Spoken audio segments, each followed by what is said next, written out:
Steve, can you get me Steven, can you get them lights for him? All right, so happy day back. Glad to see you. Let's just kind of go over between now and the end. So we have this week, Monday, Tuesday, Wednesday, Thursday, Friday. Next week, Monday, Tuesday, Wednesday, Thursday, Friday. And the following week, okay, we're here, right? So we are going to continue with our review. I'm going to go over some review stuff, and I have a take-home test that we're going to have you go over and work on, and then finish the review here. We will test here, and then we're starting systems of equations, which is graphing two lines on the same xy axis and finding where they cross. And then we're going to do it again here, and then we're going to show how to solve not by graphing, and not by graphing.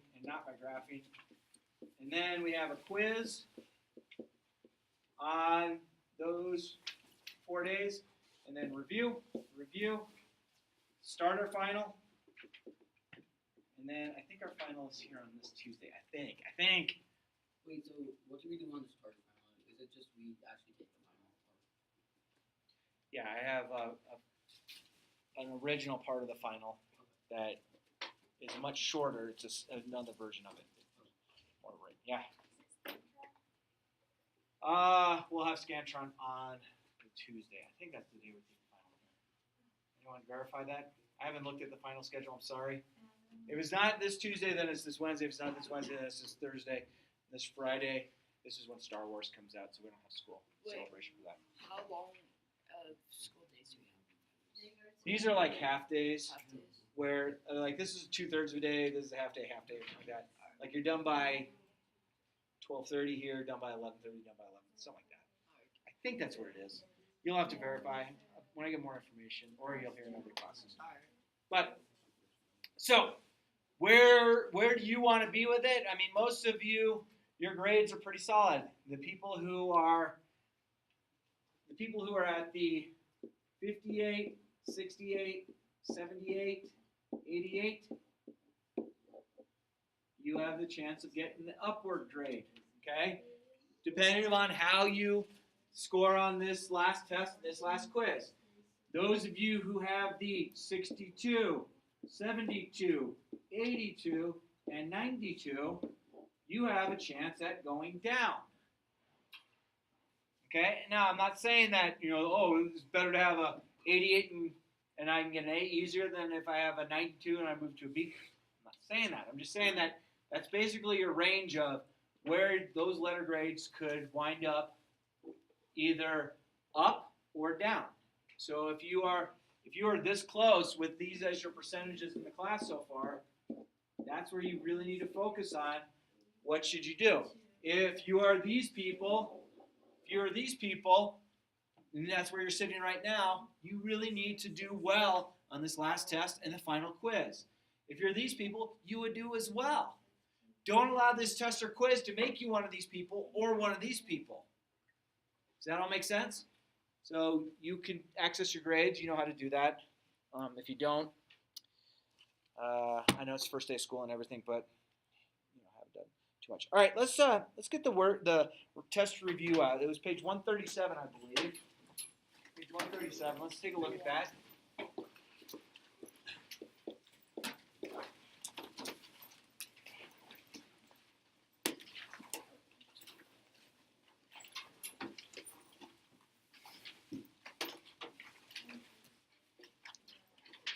All right, so the majority of the answers should be towards the back. If not, I can work them out. But problems 1 through 4, where we're saying, hey, find slope, that really needs to be a gimme. Meaning there shouldn't be any question about, oh, I don't know how to find this slope. It's done the exact same way over and over and over again. Every now and then you get funny answers. So finding the slope, we will give you this equation on the test. You just have to number x1, y1, x2, y2, plug in, watch your signs. A lot of times you'll get a whole number. Okay, so 7, 3, 8, -2, something like that. Sometimes you'll get a fraction.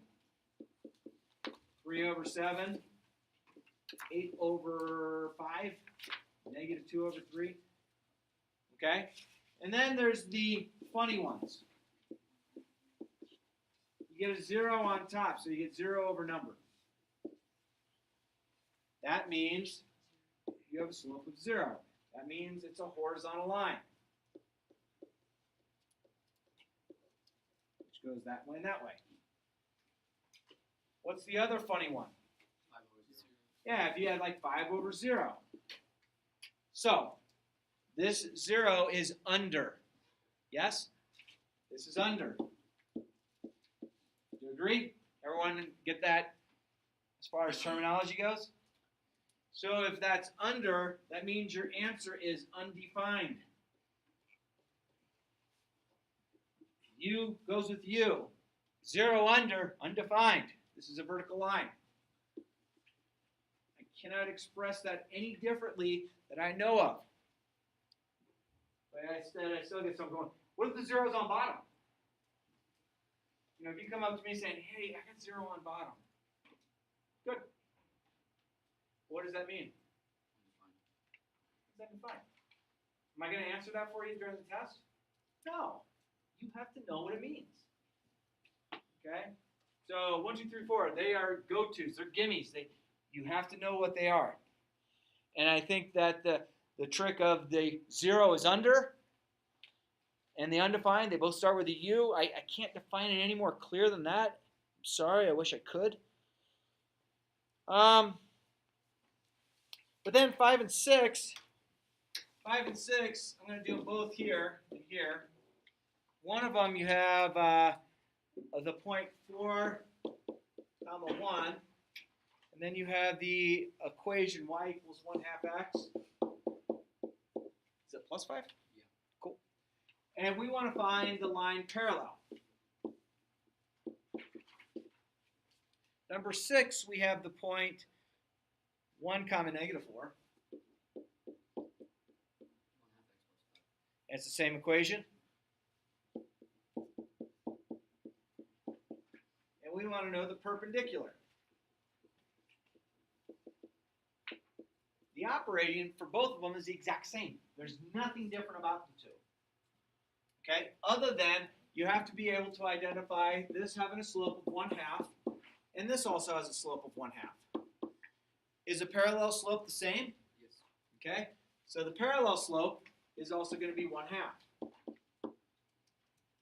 If the slope here is 1/2, what is the perpendicular slope? -2 over 1 or just -2. It's the opposite reciprocal. Okay? Again, it's going to be done the exact same way. We're going to use y minus y1 equals m times x minus x1. Exact same equations used on both.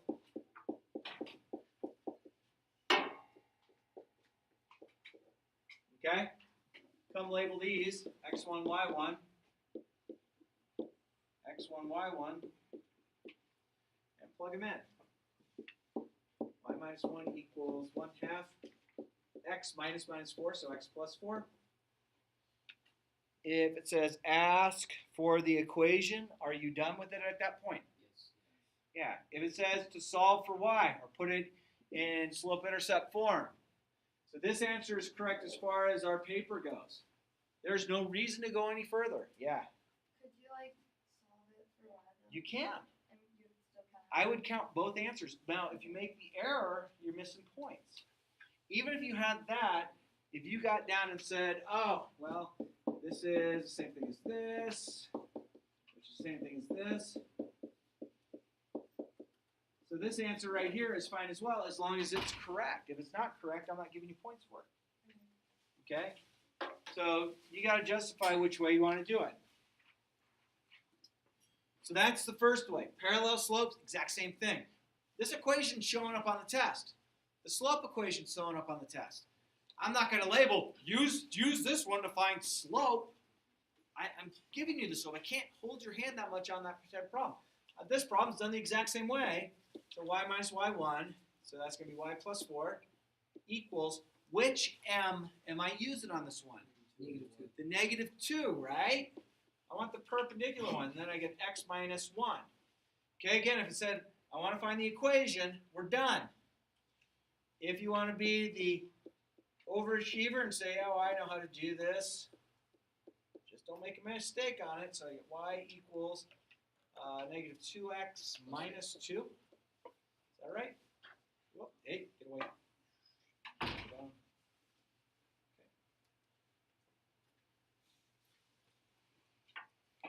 Cool.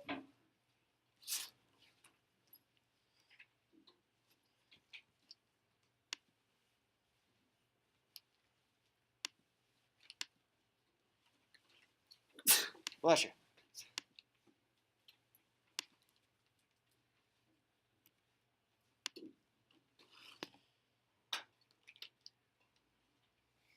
Okay.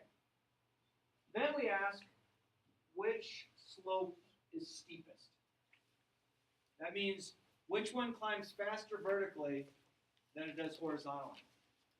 Okay? So a big trick question here is, if I had a slope of this, and I had a slope of this,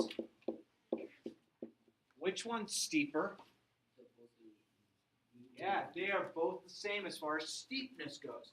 One's a negative steepness, one's a positive steepness. So you're looking at the rise over the run. Which one's steeper? If you have a hard time figuring out the steepness factor, use your calculator. Go 7 divided by 8. I don't know what it is. If you have a calculator, that'd be awesome. If you don't, we'll just sit there and stare at each other. 7 divided by 8. 0.875. Thank you so much.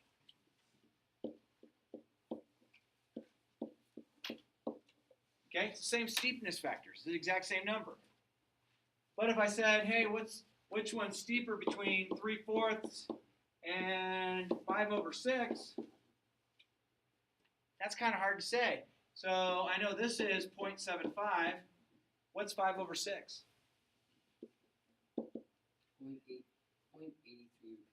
0.83 repeating like that? What's the bigger number? 0.83. This is the steeper of the values. So the positive and negative doesn't have anything to do with the steepness factor. They're just saying which one's a steeper line. Okay? If you have a slope of 0, that is the least steep line. It's a horizontal line. What's the steepness of it? There isn't any. If I have a vertical line, so this is horizontal, so m is equal to undefined, this is the steepest. Least steep. Am I spelling steep right, or is it AP? Is it AP? No. I did. Oh, man. So m equals 0 is the least steep. The steepest is vertical. And then anything else in between. So which of the following is the steepest? Well, let's see. 1/3 is 0.3 repeating. -17. That's going down 17 on right one. That's pretty steep.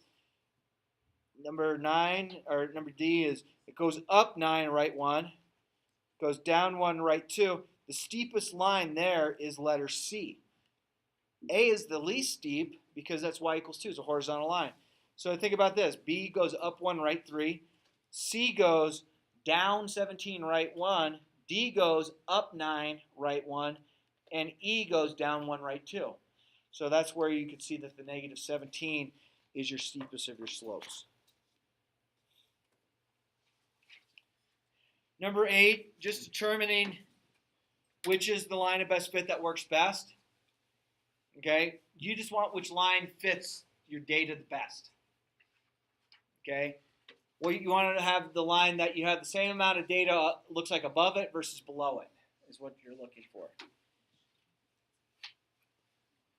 And then it asks us on number 9. On number 9, find us the linear equation.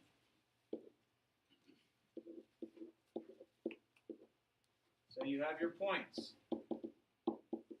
Label them x1, y1, x2, y2. x1, y1 stays x1, y1 throughout the entire problem. Could you have labeled these flip-flop? Yes, you could have had x2, y2, x1, y1. It's going to give you the same answer. And then you want to find the slope. And then you want to use your point slope. And if it just says find us the equation, which that one does, find the equation. Once you've plugged into here, you're done. If it says put in slope-intercept form,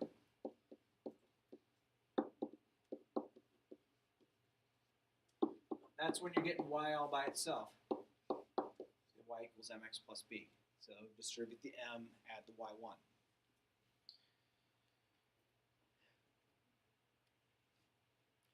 Are we good all the way up through number 9? Yeah. Okay, so number 8, A has 4 points in the line, and then B encloses like 1 point, but it's touching like 4 other points. So I don't know which one to pick. Number 8. Obviously, C, B, and C. That's obvious, right? So you're just struggling between A and D. So A, you happen to have 2 points that are above it, but you have 4 points that are on the line. So I can see how you'd be like, oh, that looks pretty good. Letter D, you really only have 1 point that's on there, but you have about the same amount of points above it and below it. So I would probably go with letter D. How that whole process works is this.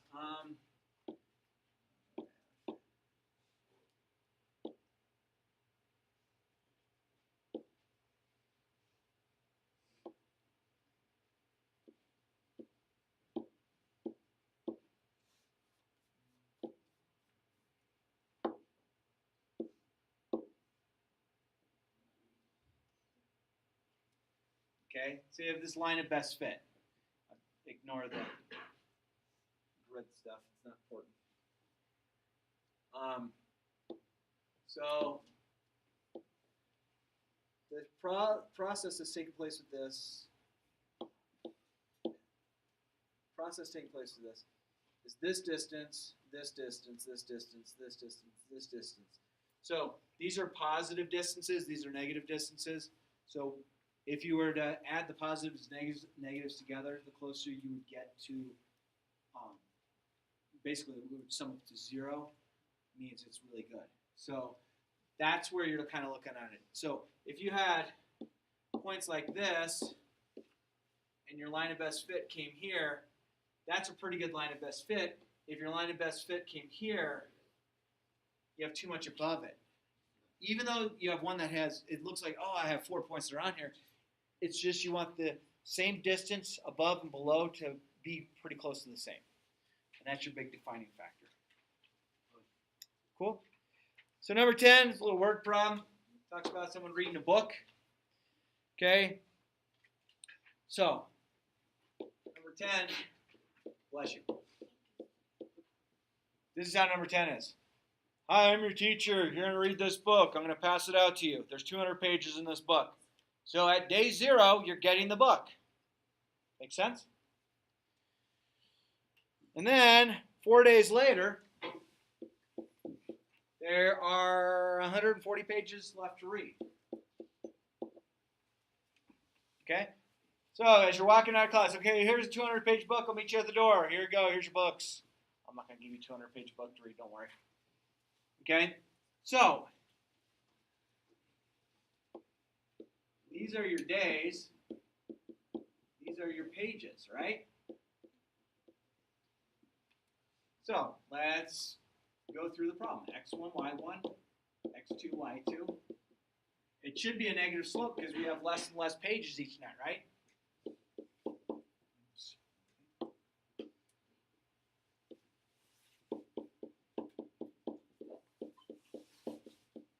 Okay, plug them in. Doesn't matter how you plug them in, it's still going to result in a negative answer.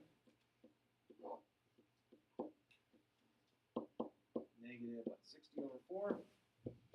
So that gives me negative 15 equals m. So what does slope mean in the context of this problem?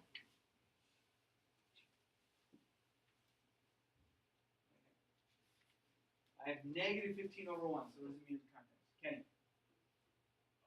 15 pages. There you go. you've read 15 pages a day.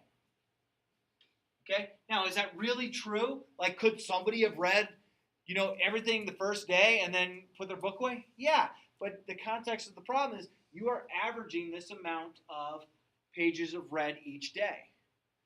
Okay? And then we have this equation to plug into. So let's plug in. Again, our x1, y1 are going to stay as is.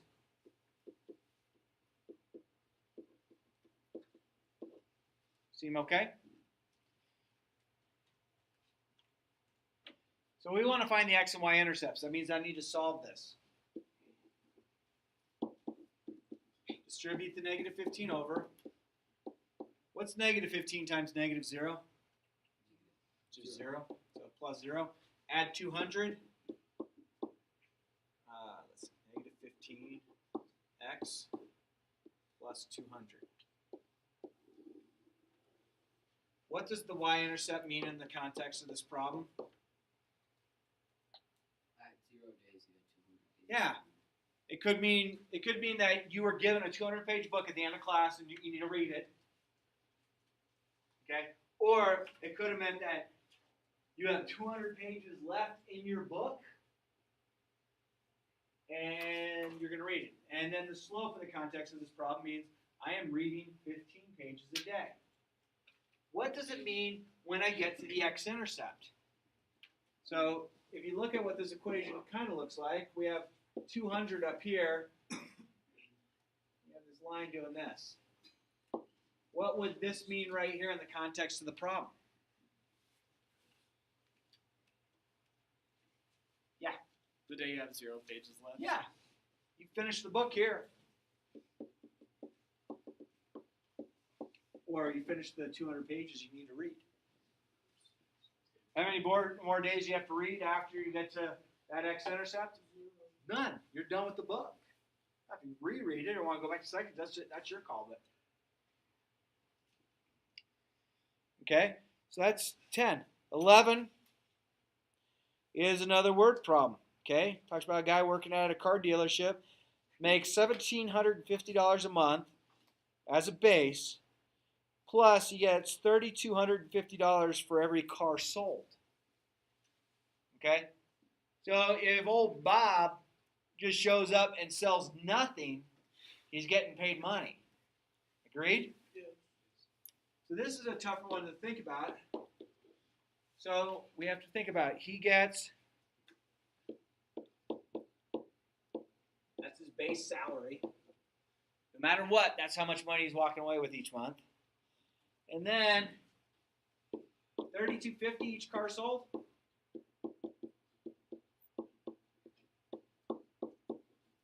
Does that make sense for a car salesman? You sell more cars, you make more money? Yeah, I'd be kind of ticked if I sold like 20 cars. I don't even know how many people would sell in a month, but let's just say sell 20 cars in a month. You're making pretty good money. Heck yeah, you're making big money. You sell 20 of those a month, you're up to $60,000. Yeah, baby. That's in a month. Is that good incentive to work hard? Oh, yeah. Yeah. But at the opposite end of the spectrum, that also means you might not be the nicest person. Okay, and I'll tell you this about car lots. They've had to create rules in place because there's people that often cherry pick. Okay? So if you're a car salesman, you see a guy pull into the lot, and he's driving a car that smoke's pouring out of the tailpipe, paint's all rusty, fenders are different colors, one window's tinted, the rest aren't. You're at an Infinity shop? Is that the guy you think you're going to sell an Infinity to? Nope. No, you're like, oh man, I got to go to the bathroom. Let one of your other coworkers work with that guy. Now, you're at that Infinity. I mean, Infinity is a nice car. Okay, it might not be your cup of tea car, but it's a nicer car. You see that guy rolling in a Mercedes.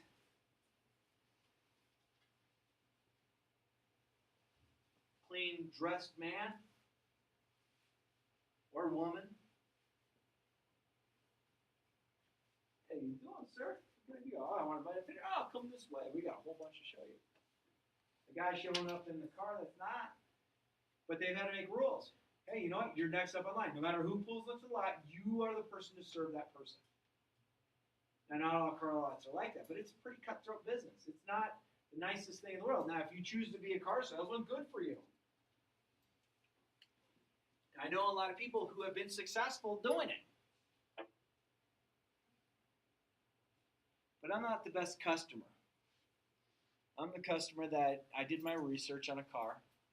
I know what I want, and I know what the manufacturer's retail price is, and I also know where to look up what that car is worth to the dealer. Okay, do you know some cars on the lot are worth more for the dealership to get rid of than other cars?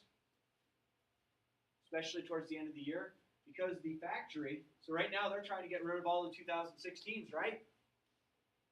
Because 2017s are coming out, or have come out, right? So there might be that one, and the factory says to you, hey, you have car ABC sitting over there on your lot. If that is sold by the end of the weekend, this coming weekend, we will get you 5 brand new cars, 5 2017s. They're going to make that car look like a shiny coin. They're going to do everything they can to get that car off that lot. You walk in, oh, but you know what? It's a green color. I don't know if I want green. I want it blue. You know what they're going to start doing? They're going to start backing off that price a little bit to make that green that you don't really like look pretty darn good. But sir, this green car and this blue car, they're the exact same car, just different colors. You can get this one for $15,000 cheaper than this one. No, I really want blue. How about $17,000? Okay. Okay, means something. But I know how to find out that information from my friends that are in this industry. And when I walk into a car dealership, I usually walk, this is the car I want. Okay, so here's the check for it. Well, that's not the sticker price. That's fine. I'm happy to go up to Loveland to their dealership and buy the exact same car. Have a nice day. Wait. Check's filled out. I'm not paying. This does include taxes. Let me talk to my manager. You have 5 minutes to talk to your manager. And then I'm leaving. That's me as a consumer. Why is that? I don't like getting nickel and dimed. That's just me. Does it mean something that a dealership's getting cash in hand right then and there on that day? Yeah. Do they want to finance me over 60 months? Unless it's 0% financing, then they're not making any money on it. So a customer coming in saying, I'm paying cash for this car right now. Means something. So that's how I work when I do it. So, which one of these up here would you think would be the slope? Yeah, the 3250 is going to be the slope. So this is going to be, okay, that's how much you get paid each time you sell a car. What's your y-intercept or your b value going to be? 1750. Okay, no matter what, you're getting $1,750 bucks. So if you have this linear equation drawn, this point right here is 1750, and then it just goes up from there. You make more money for each car sold. So y equals mx plus b. Y equals 3250 x plus b. What does my y-intercept mean in this? You make that much money without. Yeah, I sold nothing. I get $1,750 bucks for the month. Okay? What does the 3250 mean? For every car I sell, I make an additional $3,250 for the month. So what is the y-intercept? We just talked about it. What does the slope represent? We just talked about it. How many cars does Bob need to sell in order to make $15,000 in a month?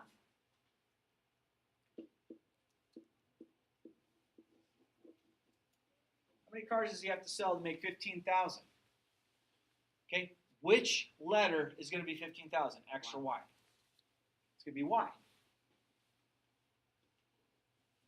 So you have 15,000 equals 3250. Oops, there's a 2 in there. x plus 1750. How do I solve for x in this problem? Two-step equation. I subtract 1750 and I divide by 3250. Okay? If you have a calculator, it's a great time for you to use it. Because me seeing if you can do subtraction up on the board is not how we need to be rolling at this point. 13,250. 15,250? How much? 13,250. 250? Is that right? How do I get x by itself? Divide each side by 3250. So how many cars does this guy have to sell? 4.07. 4.07. Is that right? Was there a mistake made? I don't know. You're the ones with calculators. Here comes into the problem that you just put for as the answer. Yeah, but I just want to make sure. Is that right? Yeah. So he has to sell 4 cars. Wait, 5. 5. It was 4.07 you just told me? Oh yeah, because Yeah, then but you have to you sell can't sell 5. part of a car. Yeah, so you have to- Right, and he sold the tire. Here's the tire. Oh, thanks, man. Yeah, he has to sell between 4 and 5 cars. How can somebody who is a car dealer sell a little bit more than a car? So- Sometimes there was one person who was working with that person at one point, and maybe another person was at another point, another person, then they have to start splitting the commission up. So that could happen. So at 4 cars, they're not quite there. So this person needs to sell 5 cars in order to be at that as a base. 5 cars a month? Let's see, if you work 20 days in the month, Possible. I would think so. Is that a pretty good income? If you made $15,000 in a month? Oh, yeah. What's 15,000 times 12? 180,000. That's not a half bad little gig, is it? Wait, 18 what? Hold on. Yeah, it's 180,000. 180,000. Do you know you don't even need you barely need a high school diploma and a driver's license to sell cars in the state of Colorado? So for the person saying, dude, go to college, you're gonna make lots. You can sell cars, make more than most college graduates. That's all right. It just depends, what do you want to do with your life? I mean, part of me with life, I like to know all my options. I know my options, then I can figure out what's a good path for me. And I think that's a good way to kind of go through life. You know, someone say, you know what, I want to be a millionaire when I grow up.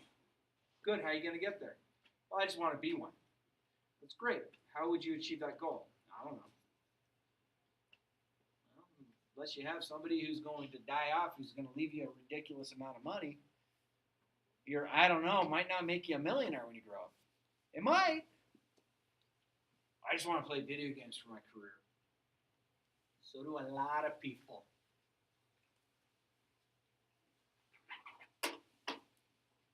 Is it really a job? Yes, you could be a gamer. But Loveland Ski Area claims they received a record amount of snowfall this winter. I don't know if it's a record amount this year. Huh? Not yet. We better start making up stuff pretty soon. 5 days after the last snow, there was 56 inches of snow on the ground. After 15 days, there was 60 inches of snow. Okay. So 5 days after the last snow, there was how many inches? 56 inches. And then how many days later? Or what did it say? 15 days later. 15 days later? That's 20. That's 20. Good. So 15 days later puts this at the 20th day since you started counting. How many inches are there now? 60. 60. Okay? Create a linear function that represents. Okay, well. So these are the days. These is your snow in inches, right? So come up here. X1, Y1. X2, Y2. Let's find the slope. Again, same thing. These equations will be on the test. I'm just not going to have arrows saying, use this to find slope. Okay, plug them in. 60 minus 56. 20 minus 5. 4 over what? I made a mistake. 20 over. That's a 5 right there, right?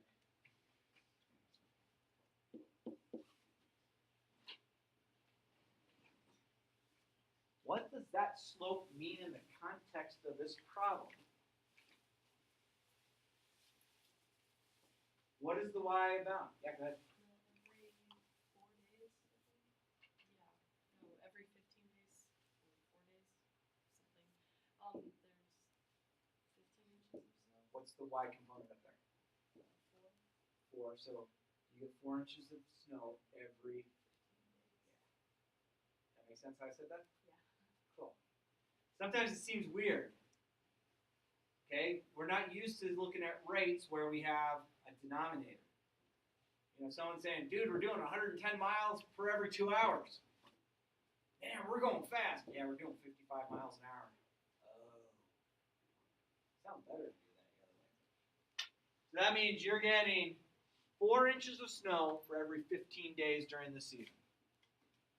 Is that a lot of snow? I don't know. So what is the slope? How does it represent? We just talked. What does the x-intercept represent? Let's see. Let's figure out this equation a little bit better. Y minus y1 equals m times x minus x1. So the last problem, I went right to y equals mx plus b.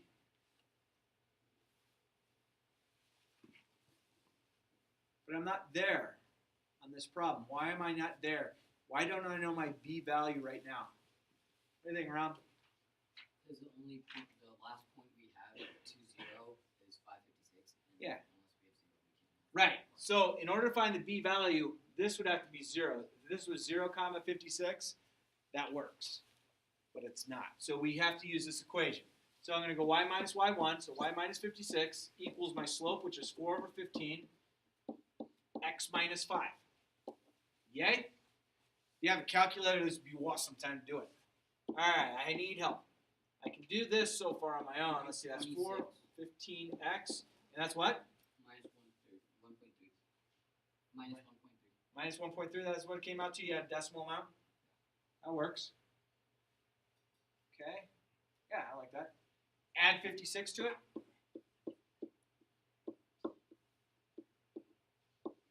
54.7. It is 54, right? 54 what? 1.7. There we go. What does my y-intercept mean in the context of this problem? Yeah, that's my starting amount of snow. So I call this guy the procrastinate and ski guy. It's been snowing a few days. 5 days later, dude, I should go measure. Oh, there's 5th day into snow, and there's this much snow.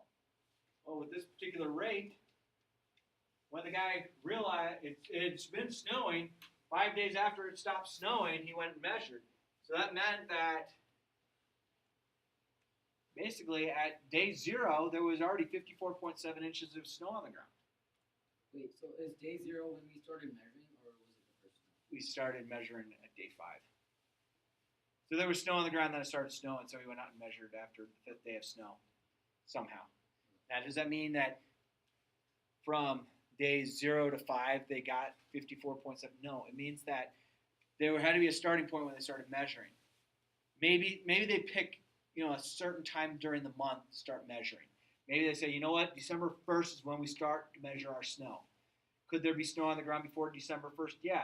Maybe some other resorts say, you know what, November 15th is the first day we start measuring for snow. Does that mean that the snow has to start on the day? No, it could have started before. Now, this year, being we had a pretty dry year so far, there's some of those ski resorts, they're probably going out there going, there's no reason for me to measure. I'm still looking at the grass. Okay?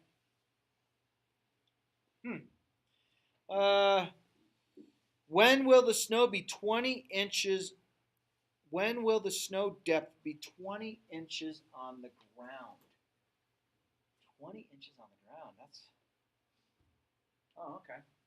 So we're going to work backwards. We want to know when we would have 20 inches of snow on the ground. Okay? This is going to allow us to work backwards. So I'm going to subtract 54, so that's what, negative 34.7 equals 4/15 x. 133.46. That's what it came out to? What was it say one more time? 133.44 equals x. Holy cow. Oh, it was positive 133. Oh, no. Should be negative. Negative, never mind. Now, let's think about this. This seems a little weird. Our minds can't really wrap around. Why are we getting a negative day? Maybe it was a huge snow the year before. It went all through summer. Maybe summer wasn't blistering hot up in the mountains. So 133 days earlier than our snow season had started, there was 20 inches of snow on the ground. Is that possible? So like if you started measuring snow in December 1st, which is Thursday, I believe, right? 130 days earlier than that, sometime in July, maybe? I'm just speculating. Would that make sense to say something like that? So you can make that prediction backwards, which is kind of cool. So you have to realize what you're plugging in and where you're plugging in. And then the other one said, what will the depth of snow be in 20 days?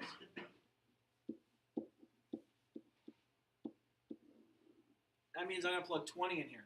I'm going to plug 20 in. Plug in 20. Huh? It already says what the snow inches is at 20. Oh, we got that, huh? So it should say 60? Oh, okay, so that's what our data says? Remember, we talked about this a little bit. So our data, I agree with you, says we should have 60 inches, right? So that means technically, if this matches up with our data appropriately, that should work.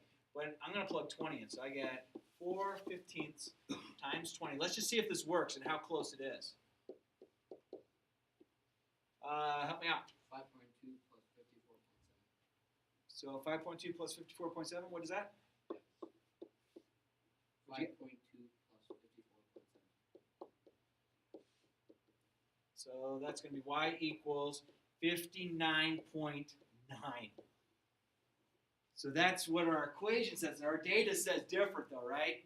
That's okay. There's a margin of error that does take place. Your data that you're reading and your equations, they will be off a little tiny bit. Do you think I know that? Yeah. Do you think your grader knows that? Yeah.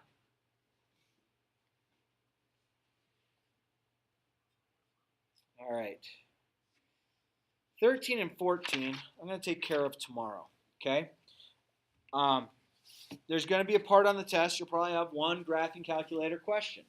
Okay, we're going to try and guide you the best we can on them without giving you the full answer. But this will help you. This we will make due at the end of tomorrow's class period. Sound like a deal? Oh, it's actually safe when we try to be quiet. Crack my neck. He's out. Wait, you ate the eggs and bacon.